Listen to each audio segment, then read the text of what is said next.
Hello and welcome to CityBeat. We are your central source for news and information for the city of Rocky Mount. I'm your host, Tamika Keenan-Norman, and a very exciting show coming up. We've got the 411 on our upcoming barbecue throwdown, October 9th and 10th. You'll also have an opportunity to meet our new Imperial Center Theater manager, and we've got some exciting news to share about the Rocky Mount Senior Center. It's all right here on CityBeat, so stay tuned for much more. Did you know that a total of 152,800 people live in Nash and Edgecombe counties? That's a larger population than High Point or Wilmington.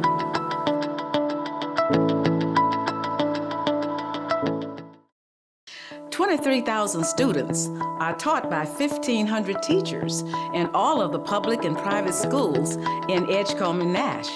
We don't kid around when it comes to education." Hello and welcome to CityBeat. I'm your host, Tamika Keenan-Norman. Like I told you a little earlier, today is going to be a three-part show. And the first part is about one of our annual events that's getting bigger and better every year, the upcoming Barbecue Throwdown. And here with me today is Susan Ball, our special events coordinator. Hello. How are you doing? I'm good. You know, you're like a regular on the show. I feel like that now. Yeah, we were just chatting about that. And I know you're here to talk about the Barbecue Throwdown, but the interesting thing is you started last year at this event, right? I did. So I'm coming up on 1 year for being with the city, and I got in full force with the Barbecue Throwdown last year. So I'm excited to actually have my hands in planning it this year. You know, I felt sorry for you because I was like, who starts on the day of a huge event like this? But you know, that was good preparation. It was great. It was great to see everything laid out and the way it needs to be and how we need to do it this year and how we can grow the event too. Exactly. So for those who are just tuning in, maybe just moving to the area, tell us a little bit about what the Eastern Carolina Barbecue Throwdown So is. this event is a 2-day event, second week in October, so like we said, October 9th and 10th, and we will have over 50 competition cook teams from all across the Southeast. They're coming in to cook their chance at winning the KCBS championship, which is also a national competition too. So with the event, we've got the cook teams on one end, we've got live music for families, we've got kids activities, we've got food, we've got vendors, so we've got something for everyone. And we really encourage families to come out. Okay, now you said KCBS, Kansas City Yep, Barbecue Kansas Society. City Barbecue Society is a sanctioned event, so they actually bring in some organizers who help facilitate the competition. This also includes having sanctioned judges. So we had over 150 applications just for judges. People get really excited about coming to Rocky Mount. We narrow it down to about 65 depending on our cook team numbers. Now, you can also have judges from this area, We right? do. So we actually select a good amount of judges from the area. And then some of our other criteria this year for our judges was to pick with people that were 60 miles plus away. So we're really encouraging that regional visitor, encourage people to stay in our hotels. Okay, so cooking competition, what are Yes. some of the categories? They have 4 different categories that they cook in. So we've got pork barbecue, which will be pulled or shredded pork, pork ribs, beef brisket, and chicken. So they have 4 opportunities to win in a different category, and we have 53 total opportunities for prizes. Wow, so how much money total? Do you know how much money is going to be given away? Total, we give $20,000 in prizes. Wow. It is a big deal to come to Rocky Mount for these cook teams, and they look forward to it all year. We actually end up having a wait list for our cook teams because they're so excited about it. And not only do they get a really good pot of money, but they also get really unique trophies that we are really proud to have. They're the flame trophies that people can go all across the country and see one in restaurants that have participated in the past. So I think some of our cook teams get just as excited about that as they do the money. So do you know what the judges are looking for in these winners? They do. They do taste. They actually judge on the look of the meat. They have to go through a pretty rigorous course to be a certified judge, and we only accept certified judges through the KCBS organization. So they actually go through their quick meeting the morning of, and then the cook teams they turn in their meats by about lunchtime, and we announce the winners at 5. Wow. Yeah. So that's a lot of money. It is. Yeah, It big is. opportunities to win It at is. this Barbecue Throwdown event. Now, tell me, we said October 9th and 10th, Yes. but tell me the times as well. So Friday night on the 9th, we will kick off here. We'll actually have Prime Smokehouse as our primary barbecue vendor on Friday and Saturday. So he will be available to purchase plates from right here on the train station lawn from 12 p.m. until 8:30 p.m. on Friday. Our kids' activities and live music will get kicked off about Kids activities available at 5, and the live music with Spare Change starts at 6. Okay, and this is on Friday. This is on Friday night. Saturday we kick things off at 10 a.m. and we'll wrap things up by 6. Wow, so Yeah. two big days for you. Two big days, Yeah. yes. and I'm so glad you mentioned where we are, because I forgot to mention that in my Yeah. open. We're in front of the Helen P. Gay Yes. Rocky Mount Historic Train Station, where all the activity is going to happen. Yep. Not all of it. It's in the vicinity, It's in though. the vicinity. So we like to think of this as our good central meeting place for people coming into the area. It's easy for them to find. Our cook teams are actually located over on the senior center side. Then our vendors are on the Church Street side, as well as public utilities. And then our kids' activities are in Station Square parking lot. Okay, now speaking of Rocky Mount Public Yes. Utilities, they have Plinko, they've got cornhole do. tournament. Tell me a little bit about that and where you can find them. So on Friday night, they'll actually be right beside our music on the lawn. They'll be in the Station Square parking lot. They will have a cornhole tournament set up with cash prizes available for that, and that kicks off at 6:30. So you have opportunity to enter and win, and then on Saturday they'll have demonstrations out, and then opportunity to play their Plinko game to win $100 off your utility bill. $100 off. $100 off. So I have to make sure to go by and see them. Yeah, exactly. Friday and Saturday. Yes. So many events. Is there anything new this year? to the This year barbecue we throwdown? added one new aspect, and it's more of a forethought before the event, and we announced the winner at the event. But with the sponsorship of the Rocky Mount Brew Mill, we have offered a home brew competition. So what we have done is reached out to home brewing clubs, since it'll be a new part to Rocky Mount, and we're really excited about it, to enter their beers, and we actually have a panel of judges that will judge them prior to the event. And we've got the awards that will be given out on Saturday at 4:30. They also get the opportunity to win a very unique hand-blown pint glass trophy from our same artist that does our flame trophies. Wow. Yeah, so we're really excited about it, and we've had a lot of anticipation for it, so we're expecting a lot of entries. And it's just something new to add to the event with the North Carolina craft brew scene. Well, that was a really good idea to think Yeah. of doing that. And also, you're going to have a beer garden this year. We as are. well. So we have a beer garden sponsored by the Rocky Mount Brew Mill, as well as Carolina Eagle, Bud Light, and Budweiser. So we will have the beer garden for Friday night as well as for Saturday. So many great things to choose from. Yeah. Tell me about those artists again that are going to be here. Yeah, so Friday night we've got Spare Change here on our main stage at the lawn in front of the train station. And then Saturday we're actually going to kick off with a local band, Rhythm Express, on our second stage, which will be on Nash Street. They'll kick off at 10:30. We'll head back to the main stage for the Tams at lunch. And then we've also got a blues band, because what goes better with barbecue than blues, Yeah. on our second stage, Doors Wide Open. And they're actually from Eastern Virginia. So we're keeping it pretty Eastern. We're excited about that. And then wrapping up before our awards, we'll have Perfect 10, who is a really good party band, very regional, and we're really excited to have them. They'll bring a lot of energy to the event. So many different genres of Yes. music. I had no idea that Doors Wide Open Yes, did blues. yes. So They're that's great. that's great. So admission to the event is free. It's free, yes. Now tell me a little bit about, I know you mentioned Prime Smokehouse Yes. as a vendor, but can folks taste some of the cooking done by the They competitors? can. So with the competitors, they have the opportunity to sign up for People's Choice. What we do is we offer cups for sale for the People's Choice in between 1:30 and 3:30 on Saturday. So you can actually come visit the Parks and Recreation tent, purchase your sample cups, and we have, as of right now, half of our teams that have already entered have signed up for People's Choice. So that's really exciting, because you get the opportunity to taste their competition style barbecue. And then we've actually got some other vendors that are going to offer strictly side items, so you can make a meal out of it. Wow. Yeah. Okay, so October 9th and 10th, anything that we're missing, Susan? Come on out. We're just hoping for some good weather and a lot of family fun activities going on, something for everybody. Okay, 8th annual one. 8th annual. So we are keeping it running, and we'll hope to continue it into the future years. We are still accepting vendor applications too. If you know anybody that's interested, just reach out to us at the special events office. So what's the deadline for vendor applications and for those who want to compete? Yeah, so the ones that want to compete will be the end of mid to September, and that can be found on our website. And then vendor applications are accepted through September 4th. All right, so if you want additional information, the website is bbqthrowdown.net. Don't forget Barbecue Throwdown October 9th from 12 p.m. I'm sorry, October 9th from...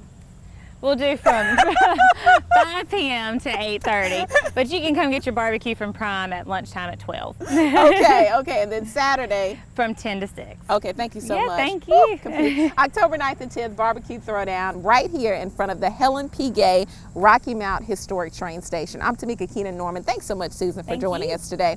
When we come back, we're going to speak with Alex Langley, our Senior Center Manager, to tell us some exciting news happening at the Senior Center. You're watching City Beat. How many local artists are in the Twin Counties? More than 600 talented people are creating wonderful works of art in studios and workshops all across Nash and Edgecombe.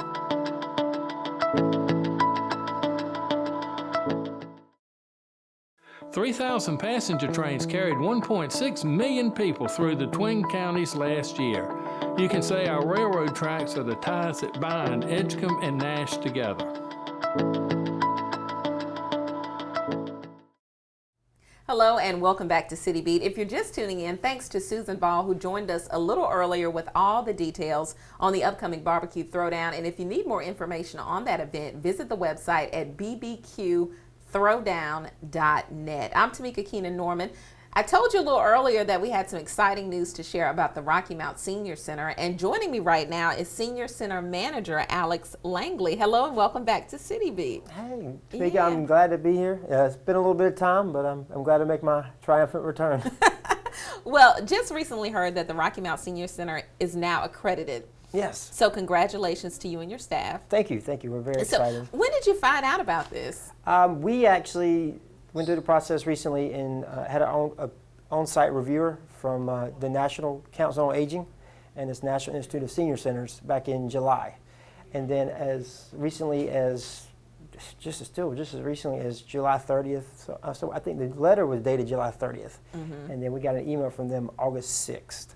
So we found out from them that we are officially nationally accredited through their organization. The National Council on Aging is actually a national, obviously it's a national organization that focuses on older adults and being an advocate, whether it's through online help, through just being they want to be a national voice for older adults across the nation, mm-hmm. and just kind of to be there for that. And from them, under that umbrella, is the National Institute of Senior Centers. And that specifically is for, Senior Center is kind of a separate program. You know, you've got, when you look at the different things that you offer older adults, you've got you have programs and services, you've got different things as far as trying to be an advocate for them, whether it's legislature, and then another thing is just senior centers themselves. And the Institute of Senior Centers is basically a national organization that focuses on just making sure that senior centers are operating at a high standard nationally, and that they are, and just also too, it's a network for all professionals where they can go and work together and just make sure too, and they've got I know we'll get into it later, but they've actually got specific standards that you have to meet so that you can get the national accreditation. Okay, so we've all heard of accreditation for colleges and universities, but what does it mean for senior centers and for Rocky Mount? Well, and I'm glad you say that, because actually to me, us getting the accreditation is a citywide Parks and Recreation and division, our senior programs division. It's a team effort, mm-hmm. because you look at it, the 9 standards, I don't know if I can name them all, but if I had my paper I could. But it's basically 9 standards being like governance, programs and services, evaluation, facilities, administrative, HR administration, community connections, risk management, record keeping, and actually I've gotten all but one. But you take those and they're separated into 9 standards, and you have to meet the standards that have been set by the NI. Basically, a lot of times it's just called the NISC. Whatever NISC has said, you got to meet those standards.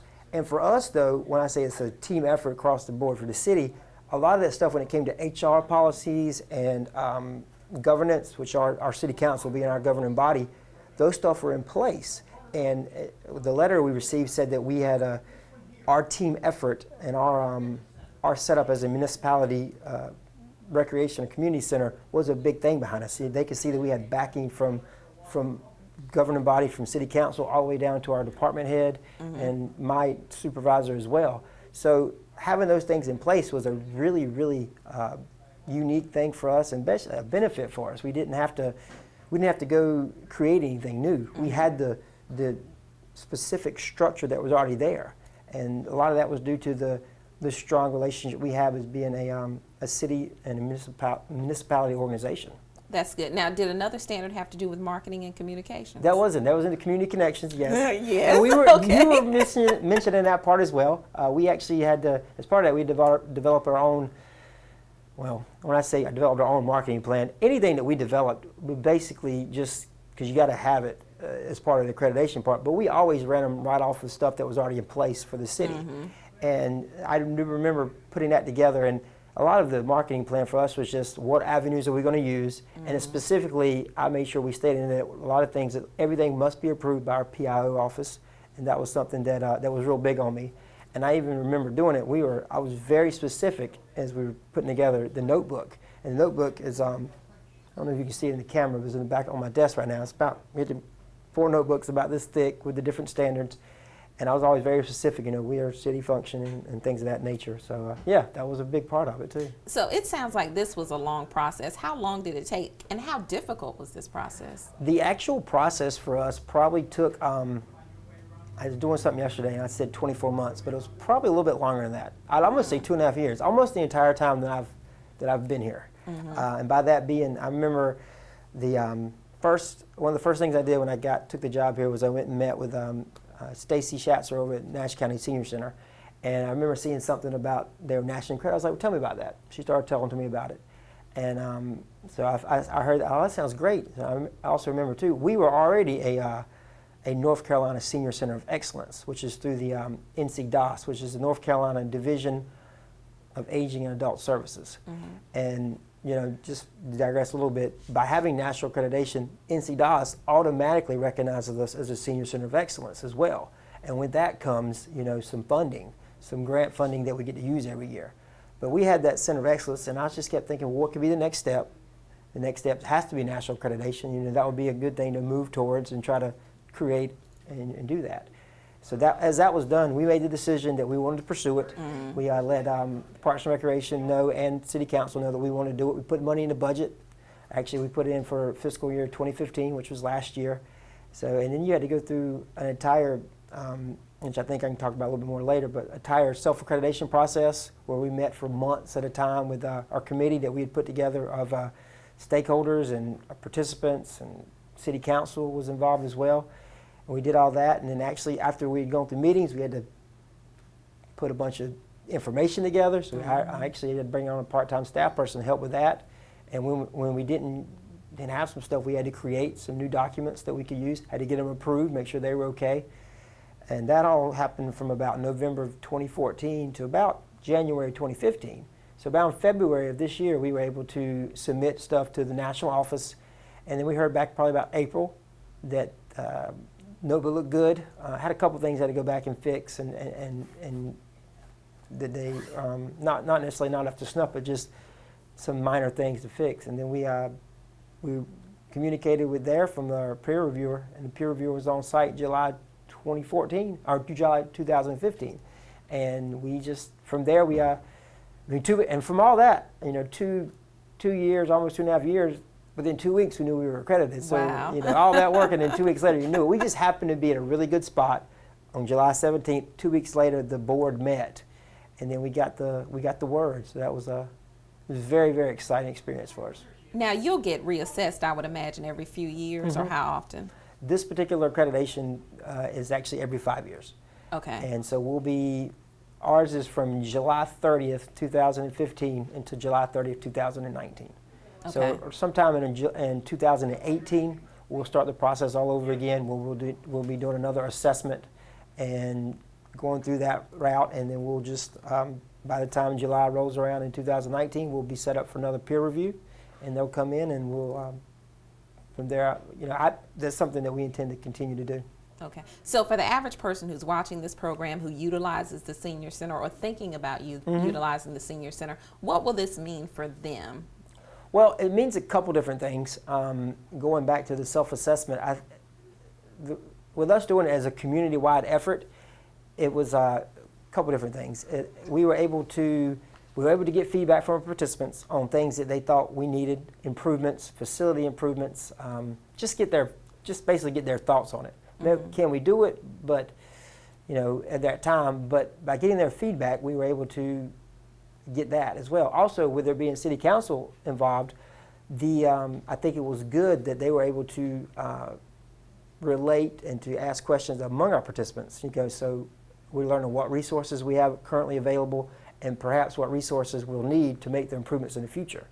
And another thing about the community right effort, I think, was that it opened the eyes of a lot of people. I remember going through the peer review process, and he's here, he met with our committee, and it was really just rewarding to me to listen and then speak about things that he didn't know. So I think we were very good in educating the committee members as well in that aspect. And from there, now we've got all that, and then it goes into the part about what you think is good now. I think it's just public image-wise, it's really great as far as the because just throwing out there too, we now are the third in the state to be accredited, and then we were only one of about 200. There's only about 1% of the senior centers in the nation that are actually nationally accredited. There's about 12,200 are nationally accredited, and then you look at that too. 2 of those in the state, going back to that, are here in Nash County. So it's a really positive image thing for Nash County and Twin County area that we have 2 nationally accredited senior centers here and the one in Nashville. So positive image is a great thing. And then also too, we were able to, through the process, put together a 5-year plan. So we talked about we talked about the different resources and stuff. Putting together that 5-year plan, we see where we stand. And we know what we need to do from 2014 up to 2019. Parks and Recreation just did a master plan as well, and it stated that the city itself is aging somewhat, so we know that we're going to be a big factor in Parks and Recreation and with the city as a whole.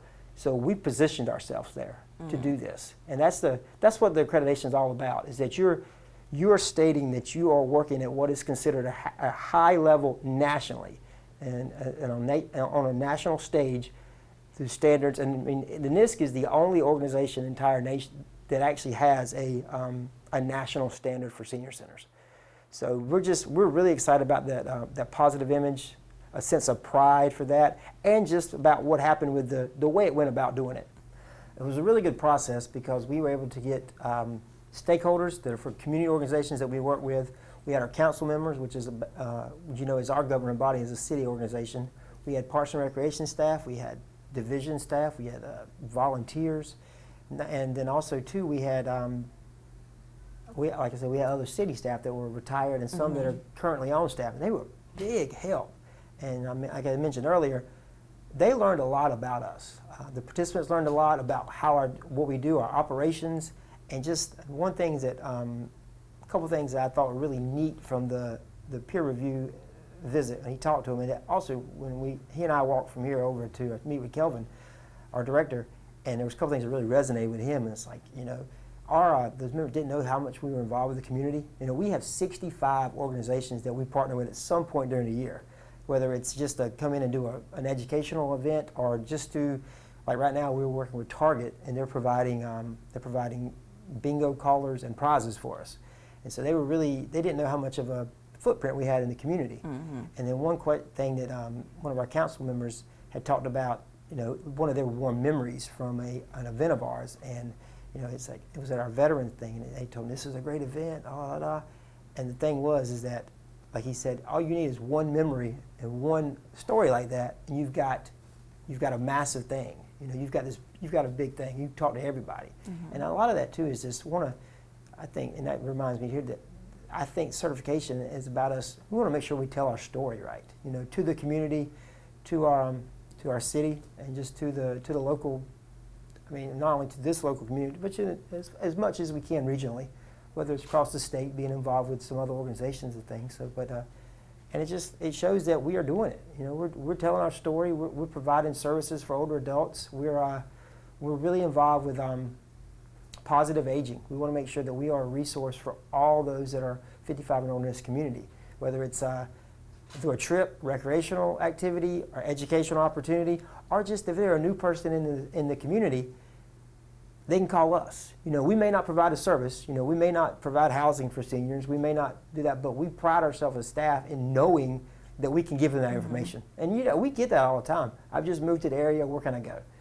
We have some stuff on our website. And we just have we have a resource manual that we look at from the area agency on aging just to give out information. So I mean, that's something we pride ourselves in. Well, congratulations. I know you feel great about this achievement. Oh, we're so excited about it. It's a big step for us, and we're just looking forward to continuing it and just operating at this level of excellence. And we'll keep people abreast, because I know you mentioned perhaps having a celebration about accreditation and all that good stuff. So we'll let the public know more about that. We're ready for it. Oh yeah. We're ready to let the public know, and just if we can whoever we can get to come and speak for us of that, and just kind of let it be known. But we're moving in that direction for sure. Any other activities, things coming up with the Senior Center that you want to mention? Well, I was going to mention that we have a celebration plan at some point. Sorry. That we would be letting everybody know, whether it's in September, October, somewhere in there. We have a lot of good trips coming up. We're going to Paris and France. We've got an Alaskan cruise ship. Now those are already sold out, but they're there. We have and of course we're getting ready to start work on our gala, and we got a really good speaker coming to that. She's the marketing director for Our State magazine. So she's going to come in and talk about that, and perhaps we can get her to talk about some things she's done about Rocky Mount in the past, tell our story with that as well. So that's typically in December, right? It is in December. Okay. So, but we've already booked it. We're ready to go with that. We've got some little small trips coming up. We're going to the North Carolina Zoo for the first time. We are, every year we go to the State Fair in October. We're going to bring back our cake baking contest. It's the same week as Barbecue Throwdown, and you mentioned that earlier. They have the People's Choice. We have our People's Choice cake baking contest that week. And just a big thing too, community-wise, is that we are getting ready to do. We're going to work with the Twin County Literacy Council, and we're going to get some of our volunteers trained as tutors. So we're going to work with them and get as many, myself is included, so we can do, we're going to be like a spot where people that are, 16 or older that want to get some tutoring with reading will be able to come here, and we'll be working. And of course, all the things that follow with that organization, that's something we're going to do. So we're really excited about that. We've had a couple of our volunteers through some things that have gotten involved with the Down East Partnership for Children. So we're trying to expand our footprint from not just here, but getting our participants involved. And that's the main thing too about the accreditation, is that it's, like Abraham Lincoln said, for the people, by the people. We want our senior center to be for our seniors, but by them. Their interests are seen. It's not just what we want, it's what they are interested in. And that's going to be really pushing how we continue to do our evaluations, how we maybe work on some type of advisory council maybe created here, and just, we've been doing a lot of work with our volunteers and kind of focus group stuff. And that's, we just want to make sure they're involved with the process. And that's a big thing for accreditation, is that your participants in your community is involved in your process of how you operate. Okay.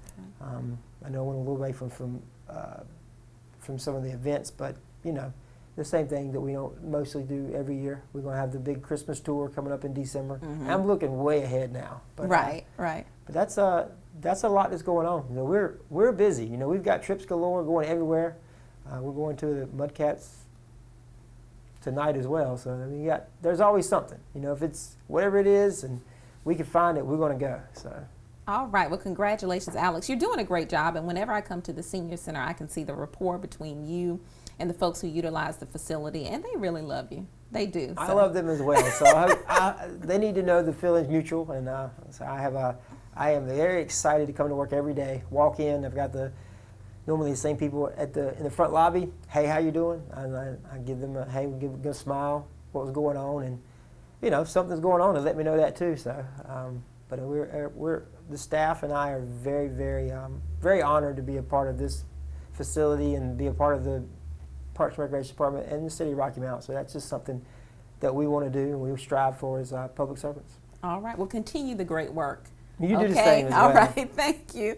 And thank you for tuning in to CityBeat. We're not done yet. When we come back, we're going to meet our new manager for the Imperial Center for the Arts and Sciences, Ms. Brooke Edwards. It's coming up right here on CityBeat. I love running the 4-mile Tar River Trail as it follows the waterway across Edgecombe and Nash counties. And there's a 20-mile paddle trail that joins the Twin Counties together. When a child or teenager says, "There's nothing to do in the Twin Counties," why don't you say, which of the 1,500 youth programs in Edgecombe and Nash should I sign you up for?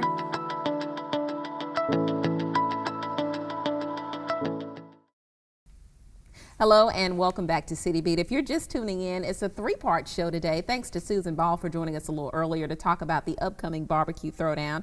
And congratulations to Alex Langley and his staff because the Rocky Mount Senior Center is now accredited. And joining me here today is our new manager for the Imperial Center for the Arts and Sciences, Miss Brooke Edwards. So wanted to have an opportunity for our viewers to have a chance to meet you. Hello and welcome to CityBeat. Hi, thank you so much.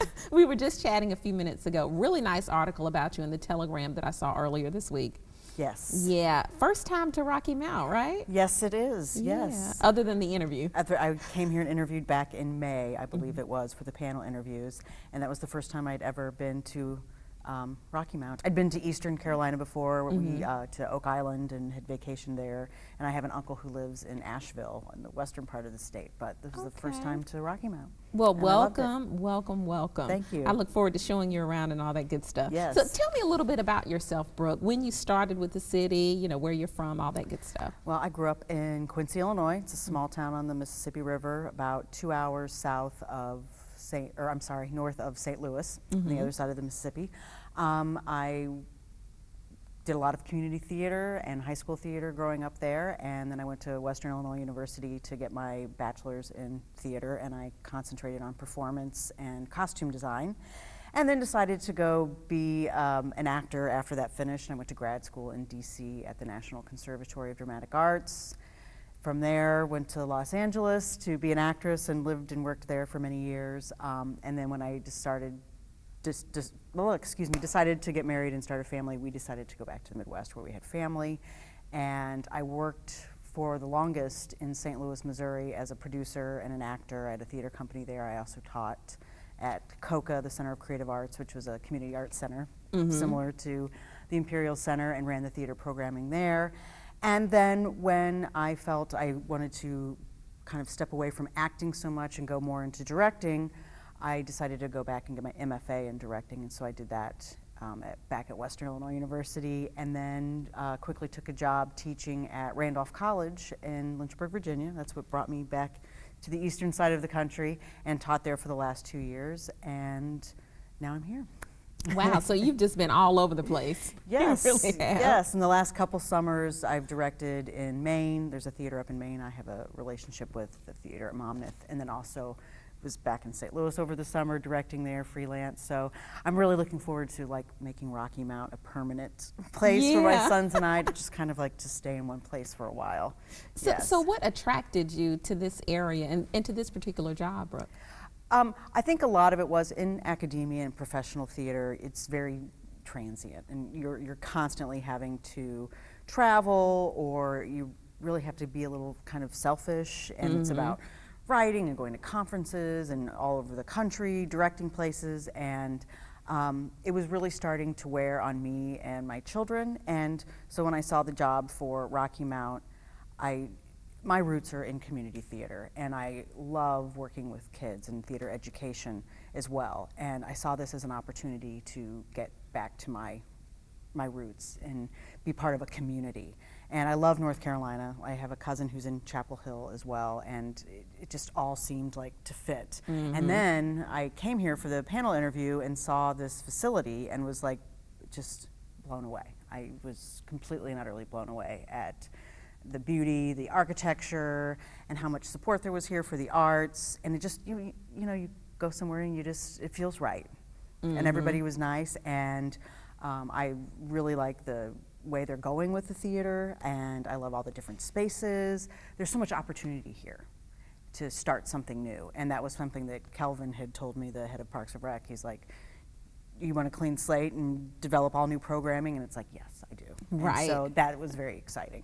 Yes. And speaking of, I didn't mention this when we opened the show, but we are inside the theater at the Imperial Center for the Arts and Sciences, where most of these productions are going to happen. Yes. Diary of Anne Frank is coming up soon too, right? Yes, it is. We just cast Diary of Anne Frank. It's being directed by Dirk Lombard, who is an actor and dancer and a professor, I believe, from Raleigh. And it opens on the 24th, and it runs the 24th, 25th, and 26th at 7:30, and then the 27th at 2 in the afternoon.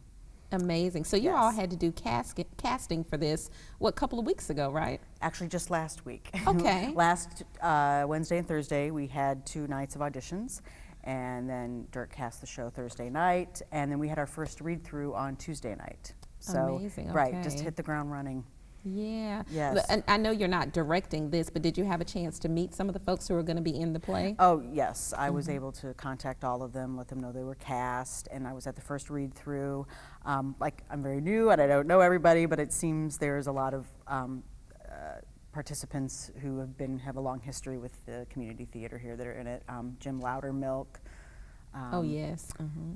Ivan Price and Kate Britton. Anne is being played by Samantha Gaskins. Okay. Peter is Aaron David Riggs. I can't believe I'm remembering these people's Me names. either. I'm impressed. Because a lot of them I have heard of before. Right. So it's yeah. Kate Barton, who is the theater teacher at Northern Nash, and then we have Steve Engel, who's the theater teacher at Rocky Mount High. They're both in the show as well. You go, girl. Yeah. Yeah. So that's good. I can't believe I'm remembering these names. I'm seriously shocked. But let me back up a little bit because I Sure. did get ahead of myself, and I want to know when was that aha moment for you when you said, "This is what I want to do for the rest of my life"? I said it to Bree in the paper, and it's as cliche as it is. It really was. My grandmother gave me, when I was 5 years old, a copy of the original Broadway cast of Annie, and I just listened to it nonstop. I played dress up. I would stand on the couch. I would have my sisters hold fans on me, like as I would sing. And then a year later, the Broadway touring company came through St. Louis, and so my mom took my sisters and I to the Fox Theater to see Annie, and I was like, that's all I ever wanted to do. And how old were you then? 6. It's just all I ever wanted to do, just that idea of telling stories and getting to be somebody else, and just that magical world of where anything can happen. You can just escape. Anything that that's going on in your real life, you get on a stage and you can just escape that for a bit of time. And that was just always magical to me. It's all I ever wanted to do. And you never had stage fright or anything like that? Oh, I have horrible stage fright, terrible stage fright. And anybody who says that they don't have it, I mean, and you have to have a certain level of it to perform. It's that adrenaline that gives you the energy to go. And then once you step out on stage, you can disappear into the role. I always had stage fright, but it was never enough to stop me from doing what I wanted to do, because once you got out there, it was just so magical. Yes. Interesting. So what are your, I know you just got here, but what are some preliminary goals that you have for this theater, for this program? One is to utilize all of the spaces. Yes, this is the main theater, and we also have the studio theater over the education building and the Booker T. And what I would like to see happen in the near future is that we are providing programming and shows and utilizing all of these spaces. This theater is wonderful for bigger productions and more kind of commercial, I think, shows that are going to attract a larger audience, but then there are those community members who either want to participate in or see something maybe a little edgier, something a little smaller that needs an intimate space, that we can put that in either the studio or the Booker T. I also would like to see, I've been talking with community members these last couple weeks. They'll come, they're local playwrights. There are who would like to have their pieces either stage, have staged readings, or to actually have full productions. So I'm thinking about doing, a new playwright night, something like that. I'm really interested in working with youth and doing a youth theater group. One of my things I had at COCA in St. Louis was the COCA Theater Company. We had a junior and a senior theater company of middle schoolers and then high schoolers that met a couple times a week, and then they would do a showcase at the end of every, right before Christmas, and then one right before the summer. And it's just a really great place for kids to come after school and, form a community of like-minded kids and grow and learn a little bit about theater, learn a little bit about themselves, and do some experimental theater. So I really want to do that. I want to implement some more theater programming as far as classes, kind of like a mini conservatory where we teach movement and improv and acting. throughout the year, not just in the summer. So I have lots of ideas. You certainly do. I want to do a whole summer camp series of theater and visual art camps together. So hopefully we'll be working on that a little bit. I just think the sky's the limit here when you have facilities like this and you have the support that I have from the Parks and Rec Department and from the Imperial Center. Well, it's good to see someone come in with some really great innovative ideas. So I wish you luck. Have you had a chance to explore Rocky Mount any? Not really. Some, the restaurants, yes, the smokehouse, which Yes. I discovered that when I came here to look for a house. It actually was really nice when I was working in St. Louis over the summer when I was hired, and so I couldn't start until later. And the minute my show opened there, I came here to find a place to live, and the mayor, David Combs, was very nice and drove me around and showed me houses and took me around and told me about the smokehouse, and so I went there and ate one night, and so that was lovely. Well, good. And the train station is beautiful. But as far as just getting out and really I can't wait to do the trails. My son, John Henry, who's a 15-year-old, he loves to kayak. So we want to get in the Tar River and go kayaking and all of that, but we just haven't seen a whole lot yet. Okay. Well, Rita's. Yeah. We've been to the restaurants because I've been so busy that we've just been eating out a lot. Well, good. Good. Well, we welcome you, Brooke. Anything Thank you. additional that you want to add?